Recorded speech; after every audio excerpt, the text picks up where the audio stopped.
аймақтарда білім беру қызметі басты назарда. Бүгінде сапалы білім мен саналы тәрбие беру мұғалімдердің басты міндеті болып табылады.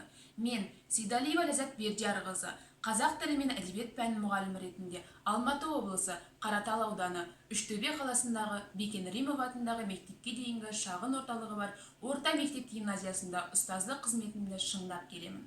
Ұстазы үшін әрбір оқушы жарқыраған бір жарық жұлдыз іспетті.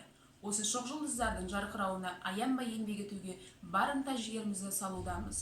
Ақын Мағжан Жұмабаев айтқандай, арыстандай айбатты, жолбарыстай қайратты, қырандай күшті қанатты мен жастарға сенемін деп үміт артқан жас ұрпақ біздер үкілеген арманды ақтау жолында еңбек етеміз.